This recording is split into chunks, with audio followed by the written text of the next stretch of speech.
এবার ক্যালিফোর্নিয়ার ক্যালেন্ডারে যুক্ত হলো নতুন একটি দিন, ব্রুসলি ডে। প্রতি বছর 17 মে রাজ্য জুড়ে পালিত হবে এই দিবস।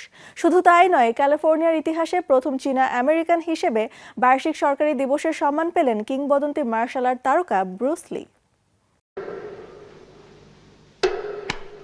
ব্রুসলি, যে মানুষটি শুধু মার্শাল আর্টের কিংবদন্তিই নন, বরং কোটি মানুষের আত্মপরিচয়ের প্রতীক, সেই ব্রুসলির নামেই এবার সরকারি স্বীকৃতির এক নতুন ইতিহাস গড়ল যুক্তরাষ্ট্রের ক্যালিফোর্নিয়ার অঙ্গরাজ্য। এখন থেকে প্রতি বছর 17 মে পালিত হবে ব্রুসলি ডে। এই স্বীকৃতির পেছনে রয়েছে একটি ঐতিহাসিক স্মৃতি। 1959 সালের 17 মে 18 বছর বয়সে হংকং থেকে ফিরে নিজের জন্মশহর সান ফ্রান্সিসকোতে পা রাখেন ব্রুসলি। সেই দিনটিকেই স্মরণীয় করে রাখতে নতুন আইনে স্বাক্ষর করেছেন ক্যালিফোর্নিয়ার গভর্নর গ্যাভিন নিউসম। এই দিন রাজ্য জুড়ে স্বেচ্ছাভিত্তিক নানা আয়োজন করা হবে।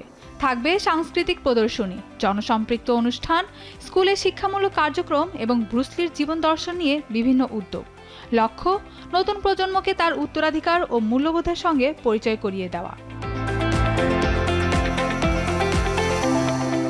ব্রুসলির মেয়ে শ্যানন এই উদ্যোগ নিয়ে কৃতজ্ঞতা প্রকাশ করেন।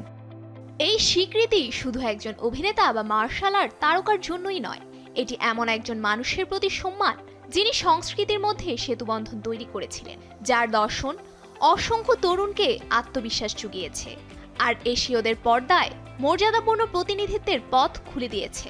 কিন্তু ব্রুসলির পথ চলা মোটেও সহজ ছিল না। 1940 সালে সান ফ্রান্সিসকোতে জন্ম, শৈশবে হংকংয়ে বেড়ে ওঠা, পরে আবার আমেরিকায় ফিরে আসা।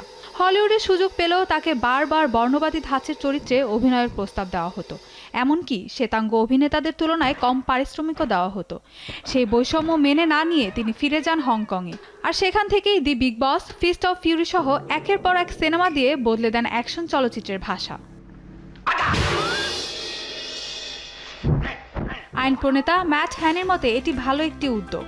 যখন এশীয় আমেরিকানদের পর্দায় প্রায় স্টেরিওটাইপের মধ্যে সীমাবদ্ধ রাখা হতো, তখন ব্রুসলির শক্তি, সম্মান ও সম্ভাবনা এক নতুন প্রতীক হয়ে ওঠে। তাই ক্যালিফোর্নিয়ার ইতিহাসে তার অবদানকে স্থায়ীভাবে স্মরণ করার এটিই উপযুক্ত সময়। মাত্র 32 বছর বয়সে পৃথিবী ছেড়ে গেলেও ব্রুসলির প্রভাব আজও অটুট। সিনেমা, মার্শাল আর্ট কিংবা দর্শন, সবকিছু ছাপিয়ে এবার তার স্মরণে সরকারি স্বীকৃতি। তাই প্রতি বছর 17 মে শুধু একজন কিংবদন্তিকে স্মরণ করার দিন নয়, বৈচিত্র্য, প্রতিনিধিত্ব এবং অনুপ্রেরণার প্রতীক হিসেবেও পালিত হবে Bruce Lee day. Mahbuba Mostarin, showbiz tonight.